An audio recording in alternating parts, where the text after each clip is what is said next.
Hi, I'm Don Simmons, and today I'd like to talk about the morality of wealth. Can prosperity be both righteous and profitable? Is prosperity a blessing or a burden? Does the way we earn and invest wealth matter as much as the wealth itself? These aren't just theoretical questions. They cut to the heart of how we live, how we work, and how we invest. The Bible offers a nuanced view of wealth. Proverbs 11:10 reminds us, "When the righteous prosper, the city rejoices."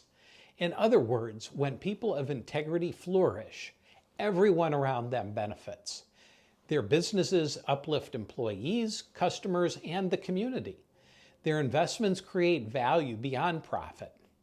Imagine a portfolio that makes your city cheer with joy. Now that's righteous prosperity. But 2 Peter 2:3 gives us a stark warning. "And in their desire for profit, they will come to you with words of deceit, like traders doing business in souls." This verse critiques those who seek financial gain through manipulation, comparing them to merchants who exploit human lives. Here, wealth gained through deceit is likened to trading in human souls. That's not just hyperbole. It's a serious rebuke of systems that profit from exploitation, manipulation, or apathy. Investors who ignore injustices in their supply chain or who fund companies that thrive on addiction, underpaid labor, or environmental abuse might be trading more than they realize. Both verses agree on this. It's not the presence of wealth, but the process of acquiring and using it that determines whether it's a blessing or a curse. Wealth can uplift or it can oppress.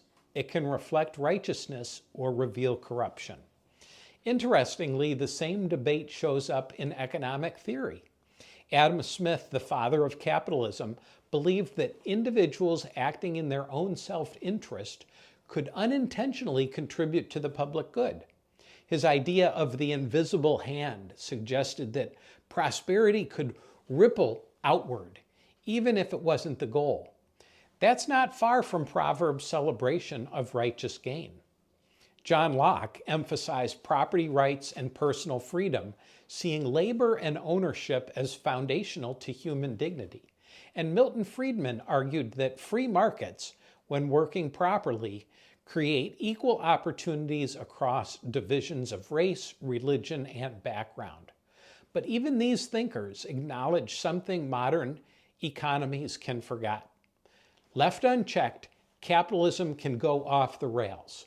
When the markets are driven by greed without guardrails, they can mirror the warning in 2 Peter, profiting at the expense of people and community. Capitalism isn't inherently good or evil. Like money, it's a tool. And like any tool, it must be shaped by a moral framework. Righteous prosperity is possible, but only when our economic systems, our business practices, and our personal investments are guided by justice, compassion, and truth. The real question isn't whether wealth is moral, it's whether we are. So how does your portfolio look through a biblical lens? Does it bring joy to your city or unknowingly trade in souls? In the end, we don't just answer to our shareholders, we answer to our Creator. Widely regarded as one of the greatest 19th century literary figures in Western history, Johann Wolfgang von Goethe wrote, "You can easily judge the character of a man by how he treats those who can do nothing for him." I hope this video has stimulated some thought for you about wealth and capitalism and bringing about human flourishing. I hope you enjoyed it. If you did, click subscribe and feel free to pass it along to a friend.